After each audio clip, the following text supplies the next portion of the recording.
Magandang tanghali mga kadingalenya, 3 PM na nga ng hapon at naisipan kong magluto ng merienda kaya magluluto tayo ng turon. Ayan, nabili nga pala namin yan kanina sa Gabaldon nung mamalengke kami.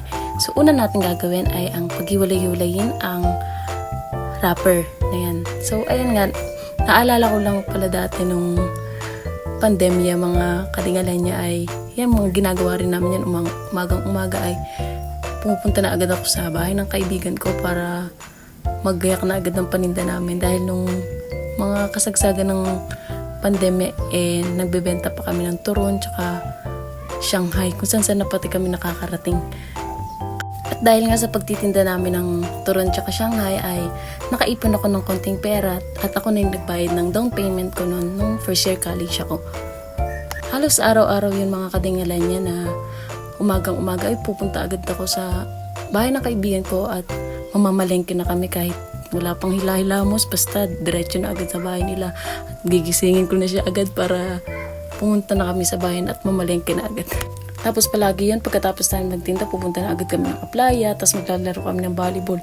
Halos araw-araw, ganun yung routine namin. Tapos pag minsan hinahabol na kami ng tanod kasi nga bawal, di ba, halos lumabas ng mga kasagsagan ng pandemya na yan.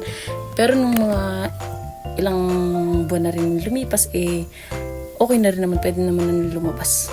At yan, natapos na nga natin ang paghiwalay ng wrapper at susunod naman natin, ito hiwa-hiwain natin yung saging sa tagdadalawa or tatlo dahil marami naman yung wrapper kaya pagkakasyahin natin kahit maliliit na at tayo naman ang kakain at pang merienda lang din naman. Halos ilang linggo na rin nga pala mga kadingalenya yung last na kain namin ng turon, nagluto din ako.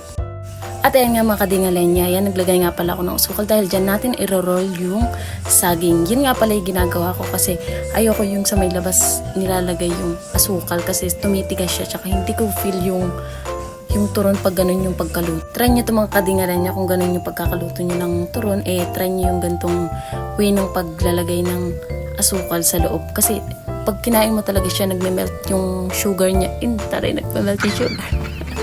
Pero sa totoo lang mga kadingalenya, mas masarap yung pagkaluto ng gantong turon na yung nasa loob yung asukal. Kaya pag minsan, pag nakita ko mga nagtitinda ng mga gantong turon, tapos ganyan yung pagkaluto, ay bibili talaga ako niyan, marami. Favorite ko talaga yung turon as in. Sobrang sarap niya kaya hindi ko naman ako dati marunong magluto-luto ng mga ganyan. Natuto lang ako. Ewan ko. Sobrang bilis ko lang matutong magluto. Sarap ko pang magluto. Dahil nga mga kadingalenya, tapos na natin balutin yung saging at naka 32 pieces tayo. Sisimulan natin magluto. Papainit lang ako pala ng pan dyan at susunod ka na yung mantika dahil sobrang init niya na. So, sa unang salang natin ay, ayan, pag magluluto nga pala kayo ng gantong turon mga kadingalenya, huwag masyadong malakas yung apoy dahil masusunog agad yung wrapper niyan at papait na agad yung lasa.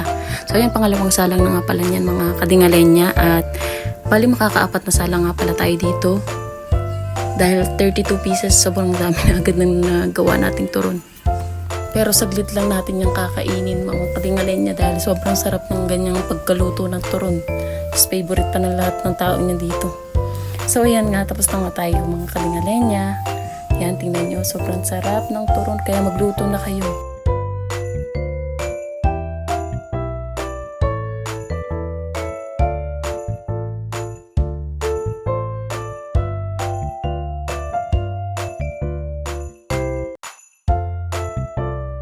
At dito na nga pala natatapos ang ating video. Kung di pa kayo naka-follow sa akin, ay follow nyo na ako for more videos. Thank you for watching. Bye!